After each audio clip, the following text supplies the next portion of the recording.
Look at this doggy. Can you not get in here, Sansa? Are you finally too big? Come on. Come here. Can you squeeze through?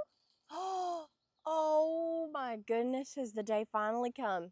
You really can't do it? Come on. Come on, Sansa. Okay, if I let you in, you're not going to get out then, huh? Come on, girl. Come on, Sansa. Come on. Oh my goodness, girl, the gate's open. Come on. Come on. You're a smart dog, yeah? Come on. Let's go. Yay! We made it into the pen. That's a good girl, Sansa. Yes, she is. Oh, she's so patient. Oh, and she's so sweet. Hey, y'all. It's Kara with Goat For It Farm. And Sansa, of course, and some of the other dogs. We're about to let Dottie out. And I just wanted to talk to y'all about one of the big challenges that I personally have had with having farm animals and trying to build a small farm. There's a lot of high moments and there's definitely some lows. So I just wanted to share that with y'all today. Oh, Shiloh, you're in here too? Ain't nobody watching the goats, are they? Oh my goodness. Hello. Well, I guess y'all are watching some pretty important goats. Dottie and her babies. Let me get that. Oh, that should not be so hard to lift, but it is. Come on, Dottie. And Dixie and Dottie's boy. Unnamed. Come on. Time to go out and about. Y'all just want to go in another pen, huh? Whoop. Stay down. Stay down. No. My goodness. All these hops. I do appreciate that she did not put any paws on me, though. That is good. Hey, Dottie. Enjoying some greenery, huh? Yes. And the two babies are so sweet. Come on, babies. Time to go play outside. What kind of plant is that?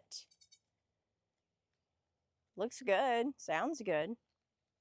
So one major challenge I have had is moving past mistakes. As many of y'all know, we had a rescue dog that we tried to integrate into our farm, and it just wasn't a smart idea, but we tried. And I had a bunch of baby goats in one of these pens. They were being separated at night so that I could milk the moms in the morning and then give bottles to the babies. And what ended up happening was that dog mauled 4 of the baby goats one morning. They broke out of the pen in a gap that I did not know anything could get through, and one by one that morning, I guess, they were taken out. That has been a very difficult thing for me to move forward from, even though that dog is no longer here. We have a great livestock guardian dog, Shiloh, who, even though she's not roaming with the herd, did stick with Dottie and the babies. And we have a little dog in training there, Sansa, who will probably be wonderful. She's done great so far and has been with goats her whole life.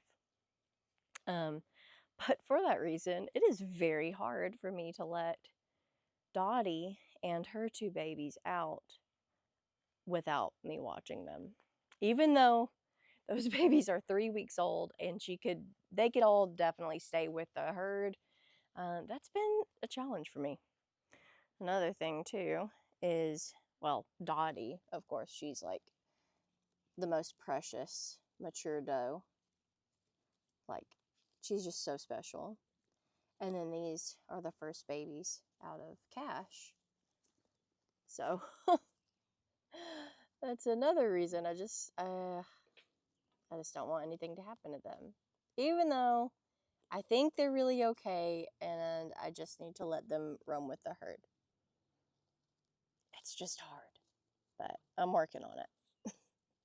So right now I have them out, and mean, there's plenty for them to eat in this enclosure. So what I've been doing is kind of like a middle point before I let them go just totally free with the herd, is closing that gate and having a water bucket on each side for the goats.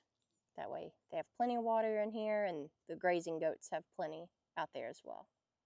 But I think they're ready. I just haven't been. They sure know how to graze already.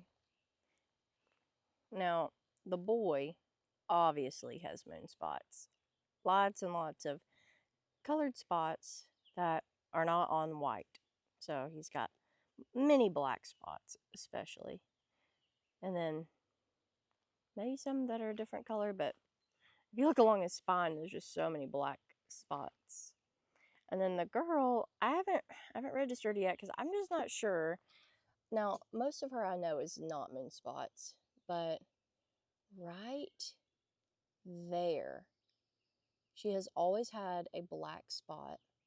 And I think that qualifies as a moon spot, but I don't know. I just might not say anything about moon spots in her registration. I'm keeping her anyway, so what does it matter, really? But I thought that was pretty interesting to see that develop on her. I don't really see any others. Sometimes I'm looking at her coat. I think there's more, but I don't know. Of course, Baker, he is one of our little bucklings we got. He's a chocolate, and he developed his moon spots like a month into existing. So that was really weird, and I don't know if that's a chocolate thing or what, where it can take them a little bit longer to show all of theirs. But either way, moon spots or not, she is a sweetie, and I just love this little group. Look at the little Paw Patrol out here. Sandy is our Chihuahua that she just likes to be where I'm at. She's a tiny little thing, and I would not keep her out here unattended for very long at all. Then we got Max hanging out. Oh, you heard me say your name. He is the one-eyed wonder, enjoying laying in the shade. Ari, his sister, is somewhere out here, but I don't see her right now. And then Sansa. Sansa is with Shiloh. Oh, look at this. Got a blue jay eating some dog food over there. Sometimes we see crows over there. I'm always okay to see some crows, because I believe that crows and hawks don't get along. And oh, Ari, I didn't see you. Yeah. That bowl's a little too high for you. That one's for Shiloh, so that y'all don't steal all her food. I did not think Sansa could reach up there. That is crazy. She's going to be a big girl.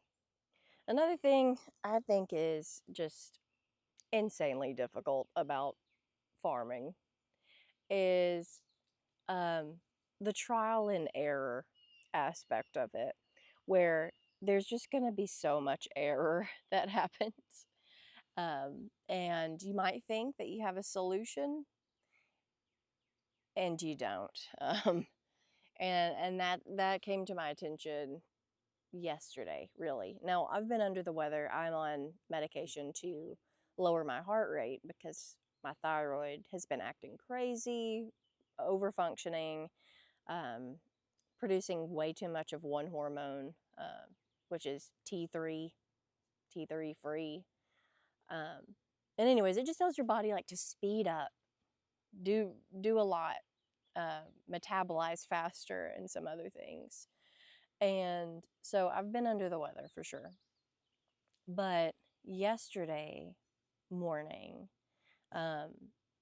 something got one of the little teenage chicks. I have them over in a pen that has always been super secure for us. We've never lost any birds in this pen. It is a very fortified little chicken coop. but we did lose one of the teenage chicks.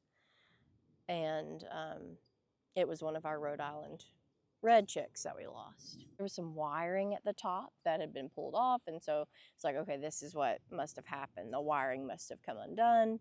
So that was tacked on better. There was wood put on it even to like keep it together. But this morning, we lost 7 more of them. So we only have 4. We have 4 of our teenage chicks left.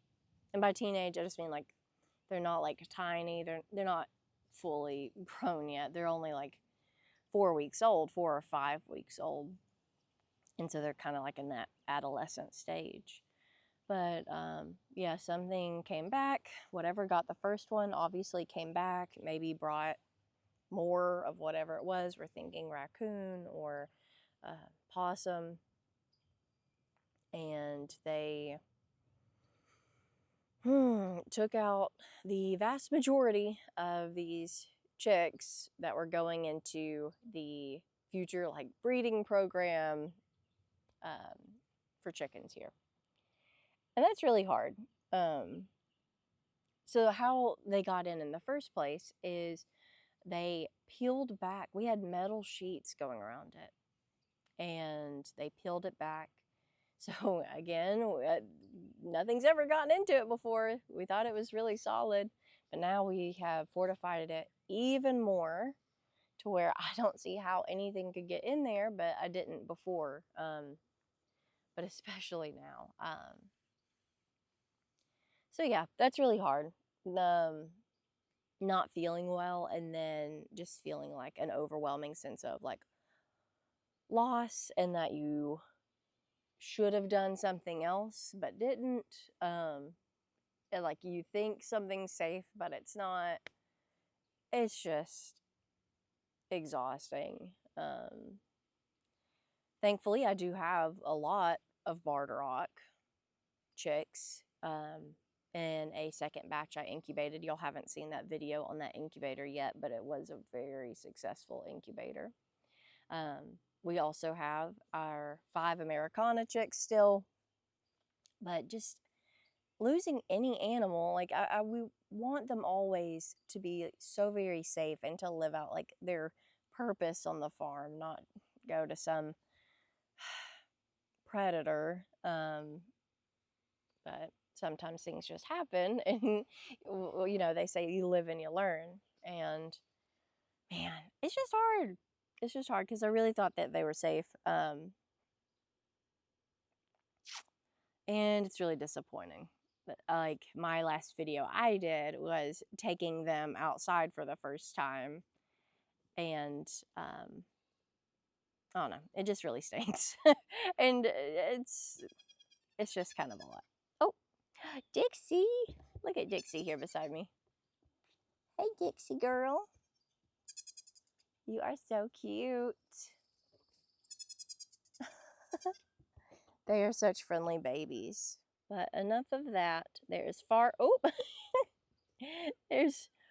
too many good things to focus on. And let's go check in on one of those good things, which is all the new little baby chicks that are currently very safely indoors in the brooder. Check out how well these chicks are doing. We have 5 black Americanas, which have the poofy cheeks. Yes, so very cute. So very adorable. And then we have 8 more barred rock. And they're doing very well. Eating and drinking and scratching up a storm. That's why I need to refresh their water already. It has electrolytes in it, is why it's yellow. But they have a very strong kicking instinct and have been just launching those shavings into their water.